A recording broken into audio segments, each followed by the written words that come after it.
Políticas públicas voltadas para os momentos de crise. Esse é o tema do Alesp Conecta de hoje. O nosso entrevistado é o Ivan Felipe, que é vice-coordenador do Programa de Pós-Graduação em Políticas Públicas da UFABC. Fique agora com a íntegra da entrevista.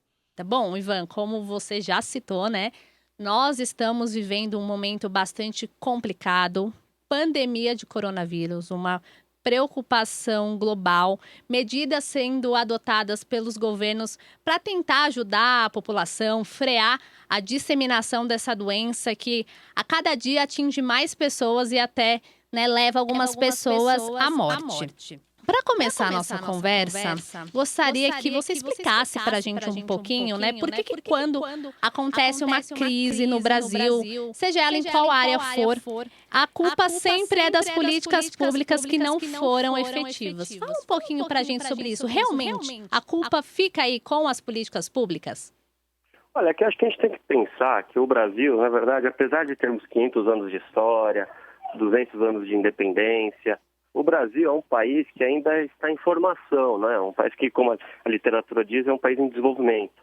E, na verdade, a partir da década de 80, o Brasil começou a desenvolver e aumentar a sua capacidade de realização de políticas públicas, né? O que seria a capacidade de realização de políticas públicas? A capacidade de intervenção por vias democráticas do Estado sobre a sociedade, em diversos campos. Talvez a maior construção que tenha do Hemisfério Sul seja o Sistema Único de Saúde no Brasil, né? Que é uma grande política pública que opera com recursos escassos e consegue produzir resultados razoáveis, né? Se a gente comparar, por exemplo, o sistema de proteção à saúde do Brasil com o americano, a gente vai observar que com muito menos recursos o Brasil consegue fazer mais do que o sistema de proteção americano. Mas o problema é que essas capacidades estão sendo desenvolvidas e o debate público, muitas vezes, ele se perde em duas grandes dimensões que ou você reduz o escopo de atuação do Estado, ou você amplia o escopo sem pensar a efetividade da intervenção estatal, né? Com a tese do orçamento infinito, né? Sempre dá para gastar mais, o que não é verdade. E, por outro lado, quando você ouve reformas, na verdade, você quer cortar.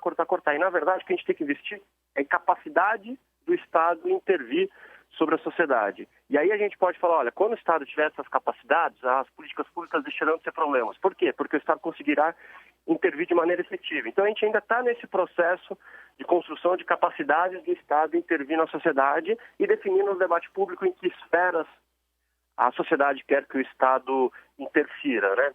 Então, no final das contas, quando a gente olha qualquer problema, seja de enchente, seja de saúde, seja de educação, a gente sempre vai observar uma falta de capacidade do Estado, né? Uma falta de intervenções que são efetivas em todo o território. Claro que nós temos nichos de excelência pelo Estado brasileiro, né? O Estado brasileiro não é um Estado completamente inepto, né? Eu acho que muitas vezes isso parece um debate público e é equivocado. Tem muitas áreas de atuação do Estado que é extremamente eficiente, mas não é algo que está em todas o seu escopo de atuação, né? Então, quando a gente olha uma grande crise e observa os padrões do mundo desenvolvido, dos países europeus, o que acontece no Japão, o que acontece agora na China, que aumentou muito a capacidade de intervenção estatal, claro que um problema que com viés completamente antidemocrático, a gente sempre tem que apontar isso, ou mesmo os Estados Unidos e o Canadá em outras esferas de atuação, são estados que eles conseguem intervir de maneira mais efetiva sobre a sociedade, né? Bom, você citou aí que nós estamos aumentando a capacidade de investimento em políticas públicas, que isso é uma necessidade do Brasil. Você falou dessa questão de investir. Como que poderia investir para, então, aumentar essa capacidade? Então, primeiro a gente tem que começar a treinar melhor nossos cidadãos, né?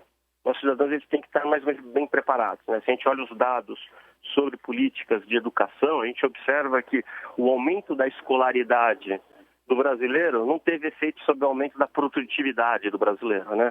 Enquanto na Coreia do Sul você tem um gráfico que ele é uma grande diagonal que sobe de maneira muito veloz, que você aumenta a escolaridade e aumenta a produtividade, no Brasil você aumentou os anos de estudo nos últimos 20 anos sem aumentar a produtividade do brasileiro. Então acho que o primeiro ponto é capacitar o cidadão. O segundo ponto é capacitar o burocrata. Porque, no final das contas, boa parte da ação estatal é uma ação de serviços, né? É uma ação que necessita de pessoas. Então, essas pessoas, elas devem estar bem capacitadas e elas devem ter planos de carreiras que sejam adequados.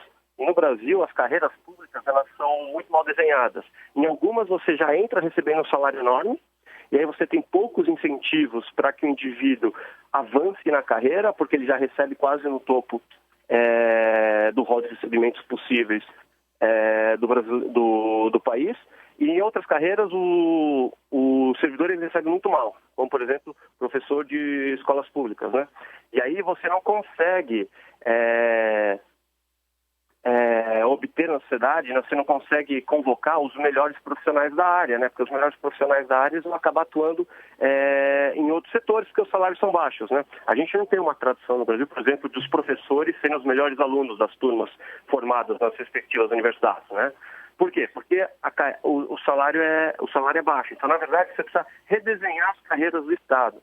Aquelas que são bem remuneradas, impedir que o indivíduo entre com uma remuneração já batendo no teto, e naquelas que são mal remuneradas e fundamentais, garantir que você tenha um desenho, uma melhor remuneração inicial, e um desenho que incentive, baseado em resultados, não só em tempo de serviço, né?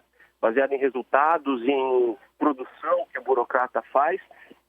E aí você precisa criar um sistema de avaliação, um sistema de métricas que, de fato, leve em conta os efeitos da intervenção estatal, não só como a gente está acostumado, que é o devido processo legal. E aí a gente entra numa longa e vasta discussão, que é uma discussão sobre a reforma do Estado, né? Sobre a discussão de aperfeiçoar a forma que o Estado intervém na sociedade, né? Que é uma literatura ali enorme, que vem começando a se debater desde a década de 70, que no Brasil chega nos anos 90, mas que ainda a gente está num processo de tentativa de construção de uma administração pública baseada em resultados, baseada em efetividade, não só no devido processo legal, né? É muito ruim quando o controle que você faz sobre a burocracia é só observar se o devido processo foi respeitado. E qual que é o resultado disso? Qual que é o efeito que isso tem? Será que a quantidade de recursos que estão sendo alocados de maneira eficiente? Isso a gente tem muita rejeição dentro do Estado, dentro das carreiras, da criação de instrumentos efetivos de avaliação. Um dos pontos que você citou é a questão da educação. Gostaria que você falasse um pouquinho, né, como vice-coordenador do programa de pós-graduação em políticas públicas da Universidade Federal do ABC, como que essa preparação vem sendo feita no ambiente universitário e se ela já é suficiente para que as pessoas estejam mais preparadas, como você citou. Então, o campo de políticas públicas é um campo bastante recente também. Ele data aqui no Brasil da década de 90, né? O debate sobre políticas públicas, ele está presente desde que você começa a pensar no Estado moderno, um Estado com maiores responsabilidades em relação à sociedade, né? Não é um Estado só que garante segurança e respeito aos contratos, mas que sim invoca outras responsabilidades, como proteção social, como saúde, como educação. Mas o campo de públicas para organizar um pensamento científico da intervenção do Estado, que começa a discutir capacidades do Estado, é um campo muito recente, né? E aí o nosso esforço ali na Universidade Federal do ABC é garantir que a gente consiga fazer a convergência de dois grandes setores da sociedade. Os servidores públicos, aqueles que estão na ponta do serviço público, aqueles que estão nas ações intermediárias do Estado, e o pensamento científico, né? Tanto que nós buscamos, dentro do nosso programa, conciliar alunos que têm uma experiência dentro do Estado, alunos que não que não têm uma vocação acadêmica, mas que eles querem melhorar seu currículo, aperfeiçoar seu currículo, obter mais conhecimentos para levar para a intervenção estatal, e ao mesmo tempo alunos que têm a vocação acadêmica, né? Que querem que buscam a produção de ciência no campo de políticas públicas, né? E o nosso grande esforço de toda a área de políticas públicas é combinar o conhecimento científico, as melhores práticas com a experiência de quem está na atuação do Estado.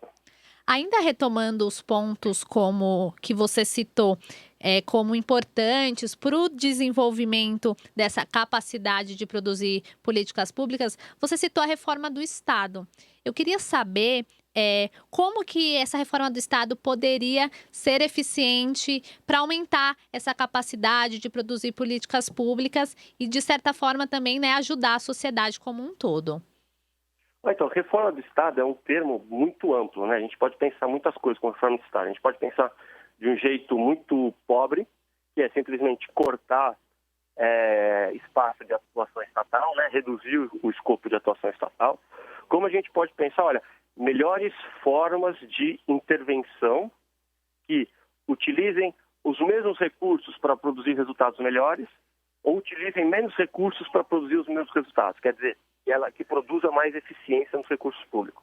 E aí a gente pode entrar em vários setores, como a gente pode pensar as organizações sociais e desenhos adequados de contrato de gestão, a gente pode pensar a criação de agências reguladoras que regulem as atividades do setor privado, a gente pode pensar em agências executivas, que foi uma instituição criada ali na Reforma Bresser, mas que ela não decolou aqui no Brasil. O Inmetro e mais duas outras instituições, elas são agências executivas que elas dão mais flexibilidade, permite ao gestor ele operar fora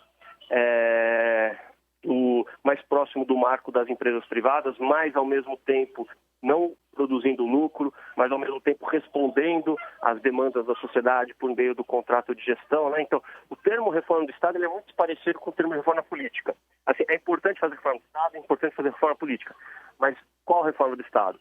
Qual reforma política? Aí você tem um debate muito amplo, né?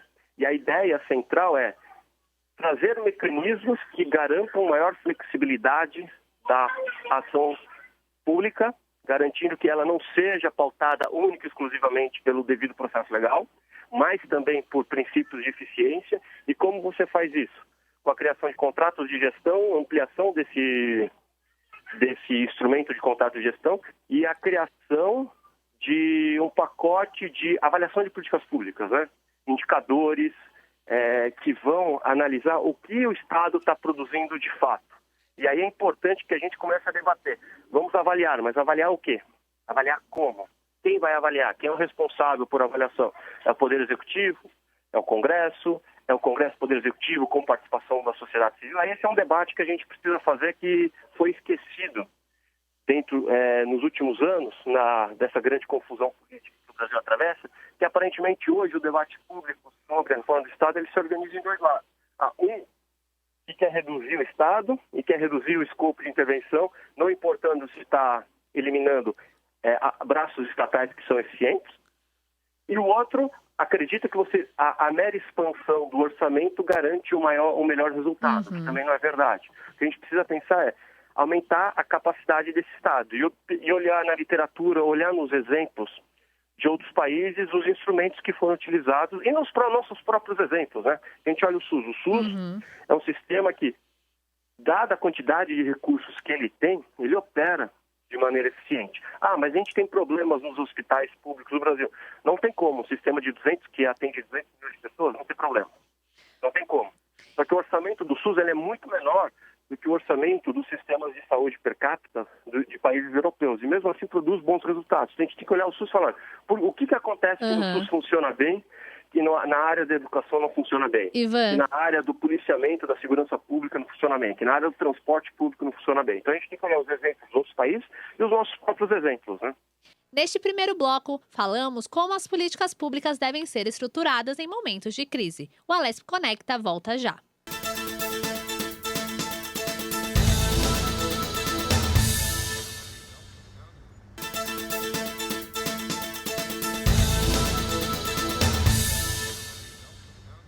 Voltamos com a Alesp Conecta e hoje estamos falando de políticas públicas adotadas em períodos de crise com Ivan Felipe.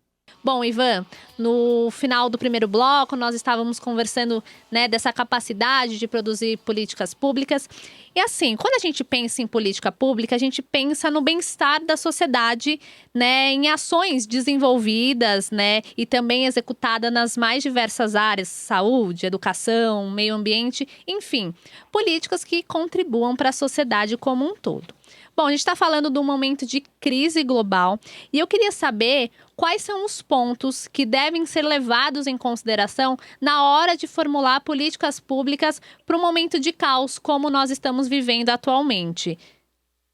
Olha, eu acho que o primeiro ponto, em momento de caos, a gente precisa gerar clareza de espírito. Isso significa o quê? Antes da gente pensar a capacidade de intervenção estatal, que ali, no momento do caos, de alguma área, você não vai produzir capacidade imediata, então você tem que utilizar os recursos que o Estado já provê, as capacidades que o Estado já possui, mas no primeiro momento você precisa de clareza de espírito, você precisa de liderança. Eu acho que é um dos grandes desafios que o Brasil está enfrentando, né? a maior crise que o Brasil enfrenta dos últimos 30, 40 anos, e você não tem uma liderança capaz de guiar a sociedade. Na verdade, você tem a figura do presidente que, de um lado, fala que as pessoas não devem sair de casa para correndo o risco de disseminação da doença. Por outro lado, ele participa de uma manifestação, que é algo que é inacreditável. Qualquer pessoa que olha isso do ponto de vista técnico fala, o que está acontecendo neste país, né? As pessoas olham de fora o que estava acontecendo no Brasil e falam, como um presidente que está sendo... que está investigando se ele está sendo contaminado ou não, ele vai lá e participa de uma manifestação. Acho que esse é o primeiro ponto. No momento de caos, você precisa ter uma liderança, você precisa de clareza espiritual, porque é muito fácil que no momento de caos as pessoas fiquem em pânico. Então, para que as pessoas não fiquem em pânico, você tem uma liderança que consiga guiar a sociedade, que eu acho que falta no Brasil hoje, né? Você tem algumas outras figuras espontâneas, o governador do estado de São Paulo vem fazendo um bom desempenho, o prefeito de São Paulo vem tendo um bom desempenho, o ministro da Saúde vem tendo um bom desempenho, mas a gente está batendo panelas em relação à figura do presidente. Isso é péssimo, não é o momento de se fazer isso agora, né? Mas por que as pessoas estão batendo panelas? Porque o presidente ele vai numa manifestação, né, com um potencial de disseminar mais o vírus, né? Então esse é um primeiro ponto importante. Precisa de clareza espiritual para liderar a sociedade. No segundo ponto, você tem que observar todas as capacidades que o Estado possui, que aí você teve algumas boas medidas, né? A gente tem um problema sério agora. Como as pessoas que estão no mercado informal, que é boa parte do mercado de trabalho brasileiro, vão obter renda para sobreviver durante a crise. Então aí o governo está adotando uma política do Brasil de sucesso, o programa Bolsa Família. Então o governo está usando instrumentos do Bolsa Família para garantir uma cobertura para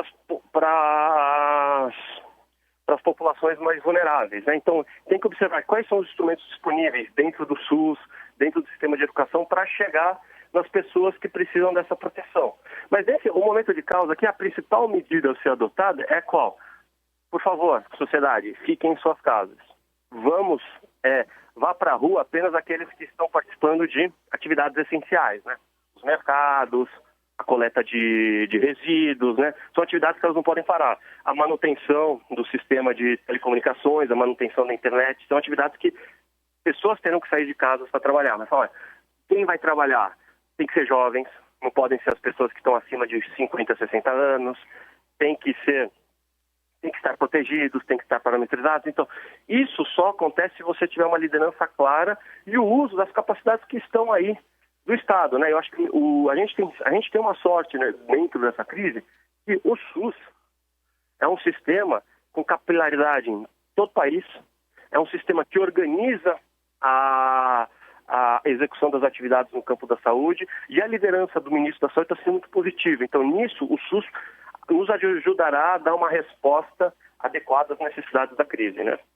Você citou a questão dos trabalhadores informais, né, que estão sendo e ainda vão ser muito atingidos. Queria que você falasse um pouquinho também dessa atuação do Estado nos momentos de crise, de caos, como você citou, mas pensando nas pessoas das classes mais baixas, como é que o Estado tem que se posicionar, tem que atuar para garantir também segurança, enfim, bem-estar para essas pessoas. Não, exatamente, tem que usar os instrumentos disponíveis, né? O SUS é um instrumento disponível, o Bolsa Família é um instrumento disponível, você pensar políticas de isenção de imposto sobre o consumo de água e o consumo de luz das casas que estão em regiões menos abastadas das cidades, né? Você precisa pensar instrumentos e, claro, chegando nos mais vulneráveis, esses instrumentos ficam menos efetivos, né? Eu acho que eu não tenho muita clareza sobre como nós podemos proteger a população de rua, né? Se a gente pede para as pessoas ficarem em casa, e quem não tem casa para morar? E quem não tem acesso à água, quem não tem acesso a álcool gel para limpar, para fazer a higiene e garantir sua proteção, né? Isso daí são pessoas que estão num grau absurdo de vulnerabilidade, você precisa de sistema de proteção social para buscá-las, né? E aí os instrumentos acabam sendo piores mesmo para chegar nessas pessoas mais vulneráveis, mas elas precisam participar do debate público, elas precisam serem alvos de ações estatais, né? A gente pensar o sistema de albergues, eu não tenho muito clareza como seria a melhor forma para atender as pessoas em situação de rua no momento, né? Nos momentos de crise, a gente tem vários setores da sociedade atingidos, né? Como você citou, um momento de caos, enfim, a gente tem que pensar na questão como um todo e nos vários fatores que estão envolvidos. Pensando mais na parte da economia, né? Gostaria que você contasse com relação às ações econômicas, elas devem envolver apenas o dinheiro público ou, em casos como esse, podemos chamar as grandes empresas e grandes bancos para compor uma estratégia? Como que você vê essa questão, já que a gente está nessa parte mais falando da questão de economia, de pessoas que não têm recursos para comprar, por exemplo, álcool gel ou qualquer outro tipo de coisa, como alimento, enfim. Como é que você enxerga essa questão? Outra vez você volta para o ponto da liderança, né? Essas ações que elas não são orientadas por mercado, mas que os grandes players econômicos podem realizar, elas só serão realizadas se você tiver uma liderança clara, né? Se tiver uma liderança respeitável, uma liderança que convoque, traga... O Brasil não tem um sistema bancário oligopolizado, né? Então você consegue reunir todos